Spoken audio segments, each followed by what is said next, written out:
본문 말씀은 예수님께서 세례를 베푸셨다라는 기록으로 시작하고 있습니다. 22절 말씀을 한번 볼까요? 그 후에 예수께서 제자들과 유대 땅으로 가서 거기 함께 유하시며 세례를 베푸시더라. 예수님께서 유대 땅에서 세례를 베푸셨다. 본문은 이렇게 시작하고 있습니다. 예수님께서 세례를 베푸셨다라는 기록은 오직 이곳 요한복음에만 나오는 기록입니다. 예수님이 세례를 베푸시고 많은 사역을 하셨던 것은 분명한 사실이지만 마태나 마가 또 누가와 같은 다른 복음서 기자들은 예수님이 세례를 베푸셨다라는 이야기를 하고 있지 않죠. 그러나 본문 22절에서 보듯이 요한복음을 기록한 사도 요한은 예수님이 세례를 베푸셨다라는 사실을 콕 집어서 기록하고 있습니다. 요한이 이렇게 예수님의 세례 베푸시는 사건을 언급하고 있지만 사실 그가 예수님의 세례와 주님의 사역을 말하고자 했던 것은 아닙니다. 그가 예수님의 세례를 이야기하는 진짜 목적은 특별한 한 사람, 이 사람의 이야기를 소개하기 위함이었습니다. 바로 세례 요한의 이야기입니다. 세례 요한, 그의 이름은 요한입니다. 예수님과는 사촌지간으로 6개월 먼저 태어났습니다. 그의 부모가 요한을 잉태했을 때에 요한의 부모에게 하나님이 보내신 천사가 와서 이야기하죠. 뱃속에 있는 그 아이는 구약의 선지자 엘리야와 같이 백성들을 주님께로 돌아오게 할 것이다. 이런 말을 듣게 되었습니다. 요한은 날 때부터 하나님께 바쳐진 나시린이 되었습니다. 그는 평생 포도주와 부정한 것들을 멀리하였고 거룩한 삶과 말씀을 훈련받으며 주의 말씀을 전하는 선지자로 성장하였습니다. 요한, 그는 정말 대단한 사람이었습니다. 당대에는 요한을 능가하는 이가 없었습니다. 세례 요한은 당대 최고의 선지자요, 최고의 목회자요, 최고의 사역자였습니다. 유대 땅에서는 그를 모를 사람이 없을 정도로 오늘날로 치면 그는 세계적인 사역자, 목회자와 같은 그런 존재였습니다. 공관 복음서에 의하면 요한의 행색은 볼품이 없었죠. 그는 모든 것이 갖춰진 도심이 아니라 메마른 광야 땅에서 살았습니다. 세련된 예복을 입고 다니지 않았죠. 낙타 털옷을 입고 다녔습니다. 그는 광야에서 구한 메뚜기와 꿀을 먹으면서 살았습니다. 인간적인 눈으로 볼 때는 세례 요한 정말 볼품 없고요, 평균 이하의 삶을 살아가는 그런 존재였습니다. 그러나 요한에게는 강력한 영적 파워가 있었습니다. 그의 외침 속에는 다른 이들에게서는 느낄 수 없었던 하늘의 권세가 느껴졌죠. 그가 가끔 사람들 앞에 나타나서 회개하라, 천국이 가까이 왔느니라 선포할 때면 수많은 사람들이 그의 외침을 귀 기울였습니다. 주님께로 돌아오는 회심의 역사들, 회개의 역사들이 요한의 삶을 통하여 일어나고 있었습니다. 세례 요한은 대중들이 듣고 싶어 하는 말들을 하나님의 말씀이라고 거짓으로 가르치는 어줍지 않은 거짓 선지자들과는 차원이 다른 사람이었습니다. 그의 성정은 불과 같아서 하나님의 말씀을 거역하는 이들을 보면 견딜 수가 없었습니다. 죄를 짓고 범죄하며 살아가는 이들을 향하여 그는 불을 토해내듯이 회개를 촉구하였습니다. 그는 유대 사회 지배층이었던 바리새인들을 향하여 독사의 자식들아, 이렇게 외쳤죠. 열매를 맺지 못하는 나무는 도끼로 찍어 불에 던져질 것이라고 선포했습니다. 세례 요한의 이 강력한 메시지는 구약의 마지막 선지자죠. 말라기 이후에 400년이라는 긴 시간 영적인 암흑기 속에 살고 있었던 유대 땅에 영적인 돌풍을 일으켰습니다. 그는 잠들어 있었던 이스라엘의 영혼들을 일깨웠으며 영적 무기력과 영적 침체 속에 빠져있던 이들에게 불을 붙여주었습니다.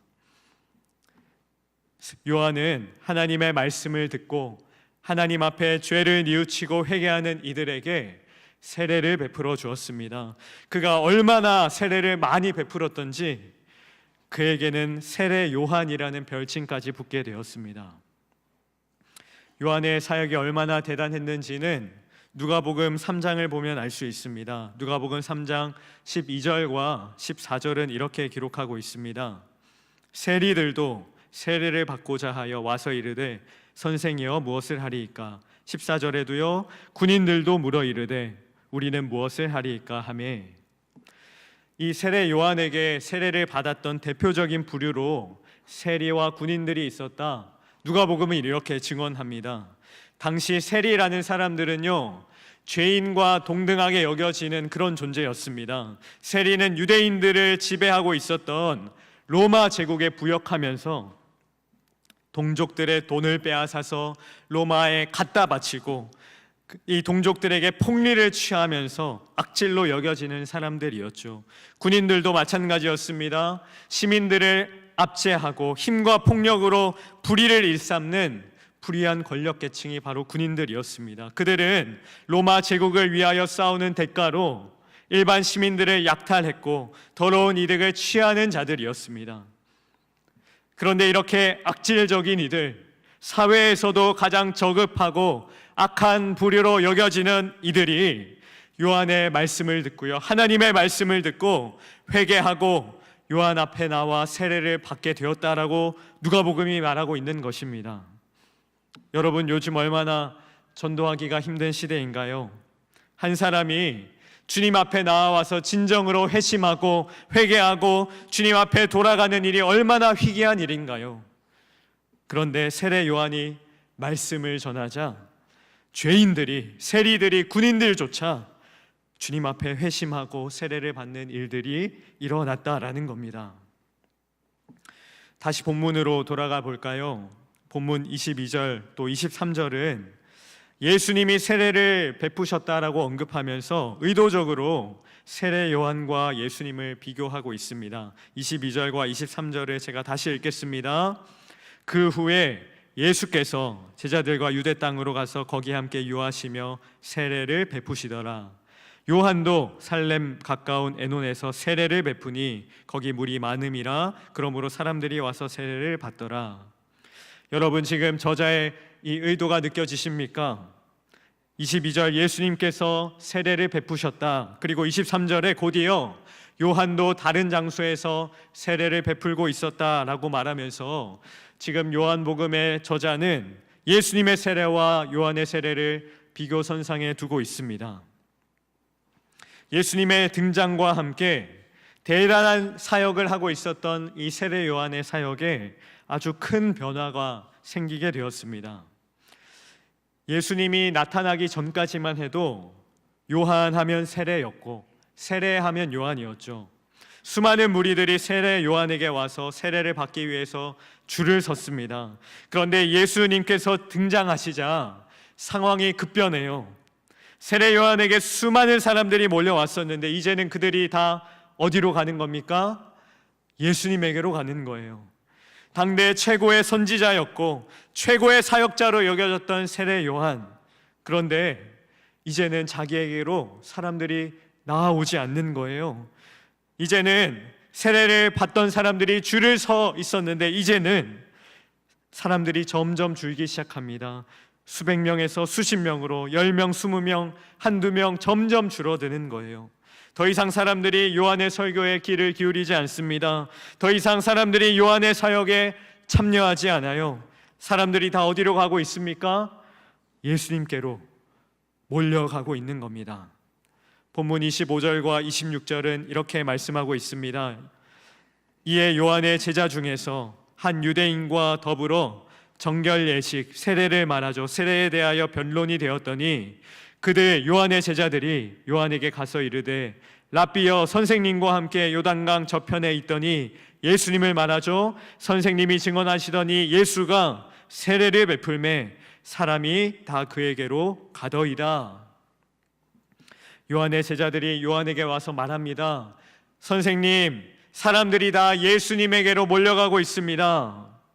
아마 제자들의 질문은 이런 것 같아요. 요한 선생님, 전에 우리에게 몰려왔던 수많은 사람들이 이제는 예수님에게로 가고 있는데 뭔가 잘못된 거 아닙니까? 우리가 뭔가 실수를 하고 있는 게 아닙니까? 우리가 뭔가 잘못해서 지금 이런 일이 벌어진 것은 아닌가요? 문제가 있다면 우리가 좀 조치를 취해야 할 것 같습니다. 아마 요한의 제자들이 요한에게 이런 의도로 질문했던 것 같습니다. 요한의 제자들은 지금 이 상황을 심각한 문제 상황으로 바라보고 있습니다. 저라도 그랬을 것 같아요.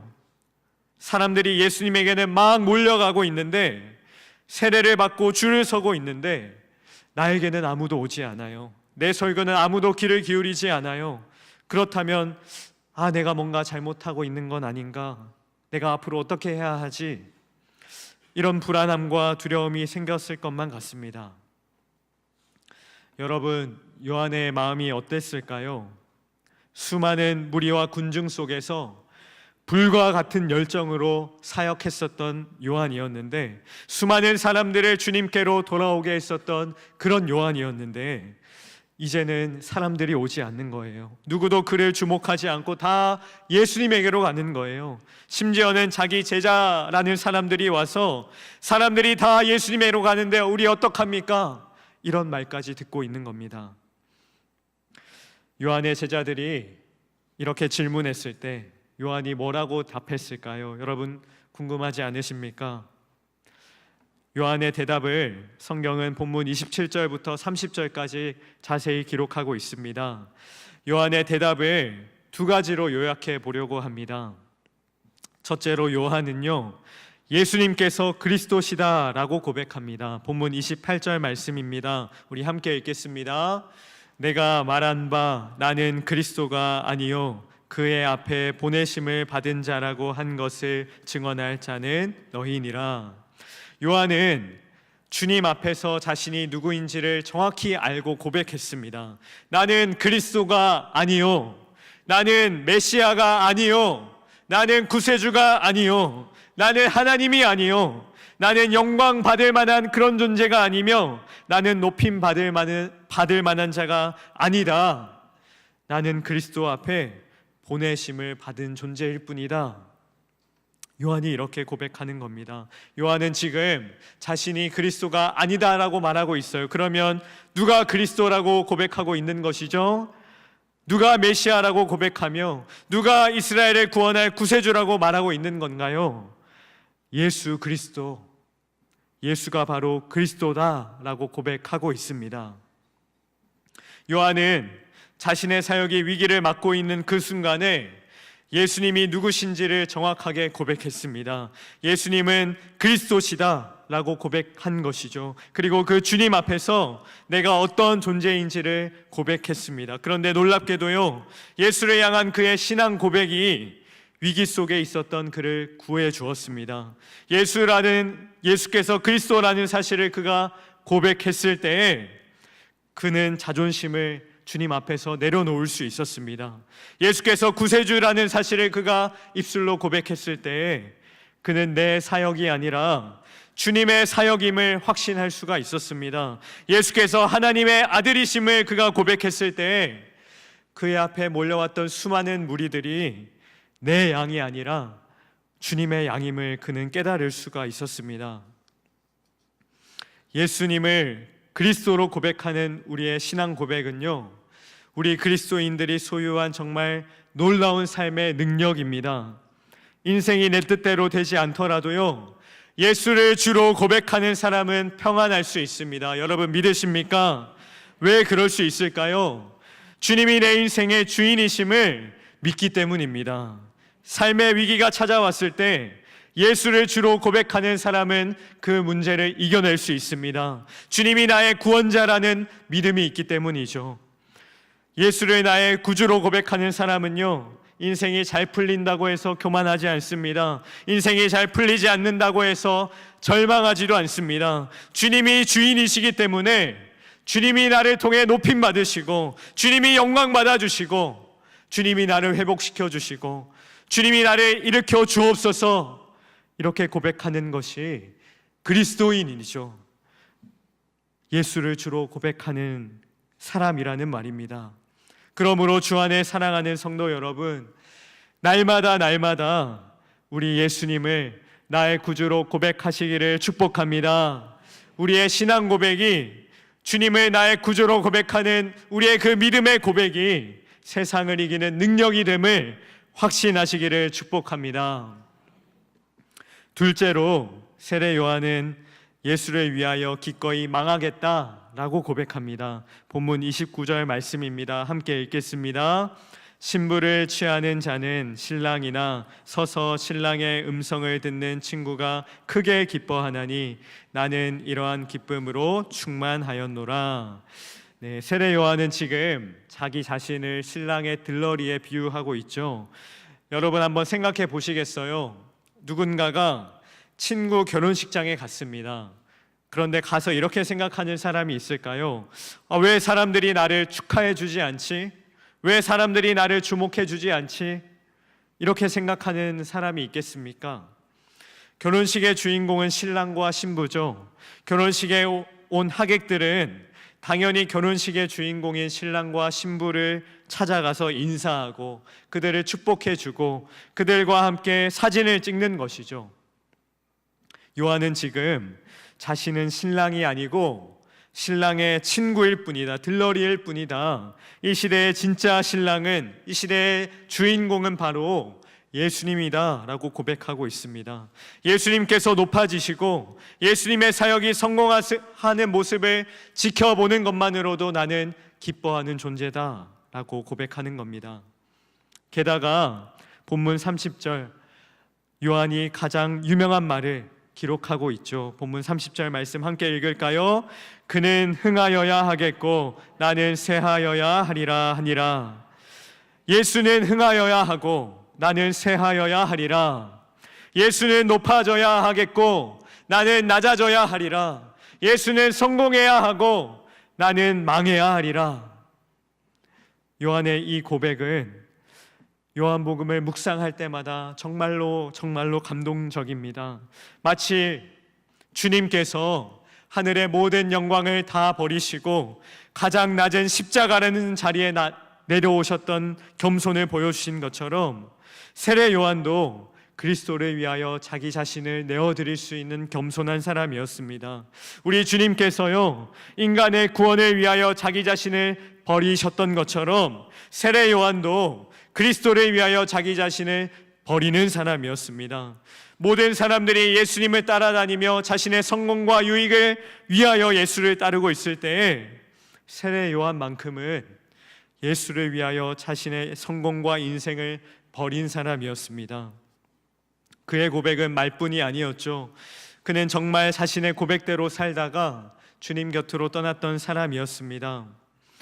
당시에 유대를 다스리던 헤롯 왕과 헤로디아의 간음 사건을 정죄했다는 이유로 곧이어 세례 요한은 감옥에 갇히게 되었습니다. 그리고 얼마 안 돼요, 그는 젊은 나이에 목이 잘려 참수형을 당했죠.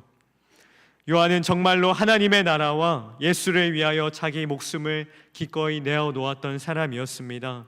세례 요한을 설교하면서도 예수를 위하여 제대로 망해본 적이 없는 저와 같은 사람하고는 세례 요한은 차원이 다른 사람입니다. 그는 정말로 예수를 위하여 기꺼이 망한 인생을 살았기 때문에 그는 흥하여야 하겠고 나는 쇠하여야 하리라. 그의 이 위대한 고백이 2000년이라는 긴 시간 동안 빛날 수 있었던 것이겠죠. 말씀을 보며 그런 생각을 한번 해보았습니다. 만약에 예수님을 믿고 성공한 사람 대회를 연다면 그러면 그 대회에 누가 수상을 하게 될까요? 혹시 여러분 주변에 생각나는 사람이 있습니까? 예수 믿고 인생 성공한 사람, 유명한 사람, 어떤 사람이 1등을 할지 저는 잘 모르겠어요. 그런데 반대로요, 만약에 예수 믿고 인생 망한 사람 대회를 연다면요, 그러면 그 대회에서 누가 수상을 할까요? 그 대회에 누가 1등을 하게 될까요? 모르긴 몰라도 세례 요한, 아마 이분은 반드시 입상할 거예요. 모르긴 몰라도요, 사도 바울, 아마 그분은 반드시 그 대회에 입상을 하실 겁니다. 사도 베드로, 아마 그분도 반드시 대회에 입상을 할 겁니다. 주님을 따랐던 그 당시의 참 제자들은요, 이상하게도 예수를 위하여 기꺼이 망하는 인생을 살았습니다. 넓은 길이 있었지만 좁은 길을 택했고요. 높아지는 길이 있었지만 낮아지는 길을 택했습니다. 그들은 진실로 주님을 위해서 정말 목숨까지도 내어놓았던 그런 삶을 살았습니다. 부족하지만 저에게도 간절한 소원이 하나 있다면, 예수를 위해 망한 사람 대회, 그 대회 수상자 명단 가장 끝자락에 제 이름도 들어갈 수 있다면 그것이 저의 정말 큰 기쁨이 될 것 같습니다. 한 분의 이야기만 소개하고 마치려고 합니다. 저와 가깝게 지냈던 한 대학 선배의 이야기입니다. 대학 시절에 그분은 공부를 참 잘하는 엘리트였습니다. 건축학과를 졸업했고 곧바로 부동산 대학원 석사에 입학해서 공부를 마친 후에는 이름만 말하면 모두가 알 법한 여의도의 대형 금융회사에 취업이 됐습니다. 그곳에서 한 3, 4년 정도 일을 하셨던 것 같아요. 워낙 똑똑했고 또 일을 잘했기 때문에 인정받는 신입사원이셨습니다. 그런데 어느 날 저를 만난 자리에서 이직을 고민한다는 거예요. 왜 그러냐 물어봤습니다. 모두가 가고 싶어하는 회사고 고액의 연봉, 그리고 연봉을 뛰어넘는 성과금을 받을 수 있었고, 게다가 어떤 자리를 가더라도 그 회사 신입사원증을 가지고 있으면 대우받을 수 있는 그런 직장이었습니다. 거의 모든 것들이 만족스러웠는데 결정적으로 그분이 퇴사하게 된 이유는 신앙 때문이었습니다. 그분은 이 땅에 하나님 나라를 세우기 위해서 헌신한 분이셨어요. 대학 시절에 저와 함께 캠퍼스 복음화를 위해서 정말 열심히 사역하고 일했던 분이었습니다. 그런데 직장에 갔더니 고액의 연봉은 있고 세상 사람들이 인정할 명예와 권력은 있는데, 자신이 그렇게 밤을 새우고 주말까지 반납하면서 열심히 하고 있는 그 일들이 하나님의 나라와는 아무 상관없는 일들처럼 여겨지기 시작했어요. 수백억 투자금을 만지고 거대한 기업들을 상대하고 있는데, 그런데 그 어마어마한 일들이 자신에게는 너무 무의미하고 무가치하게 여겨졌다는 겁니다. 결국 이분은 그 좋은 직장을 퇴사하고 서울 외곽에 있는 비교적 작은 건축회사로 이직을 했습니다. 이직한 회사는 이전의 회사와는 비교할 수 없는 정말 평범한 그냥 회사였습니다. 그런데 그 회사가 특별한 것이 하나 있었어요. 도시에 살고 있는 저소득층을 위해서 아파트 단지를 건축하는 그런 일을 하는 건축회사였습니다. 회사의 대표는 기독교인이셨고 그 직장은 기독교 정신을 가지고 이웃사랑을 실천하고자 설립된 회사였습니다. 이 선배가 저와 가까운 사이였기 때문에 제가 그 이직의 과정들을 가까이서 보고 들을 수 있었습니다. 이직의 과정이 쉽지 않았어요. 주변의 가족들부터 시작해서 뜯어 말리기도 했고, 이직하고 나서도 이 월급 받는 날이면 이전 직장 퇴사한 것을 후회하는 감정이 들었다고도 했습니다. 그러나 이 선배는 주님을 위해서 살고 싶은 그 마음 하나 때문에 미래가 보장되었던 그 직장을 포기하고 새로운 인생의 길을 개척해 나갔습니다. 주 안에 사랑하는 성도 여러분, 우리는 왜 예수를 믿고 있습니까? 우리는 왜 예수님을 따르고 있습니까?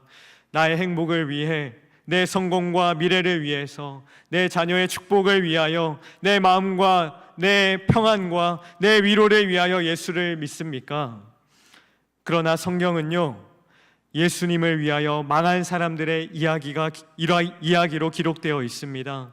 요한이 그랬던 것처럼, 바울이 그랬던 것처럼, 베드로가 그랬던 것처럼 예수를 믿는다는 것, 예수를 그리스도로 고백한다는 것은, 예수를 주로 시인하며 살아간다는 것은 곧 예수를 위하여 내 삶을 바친다라는 의미입니다.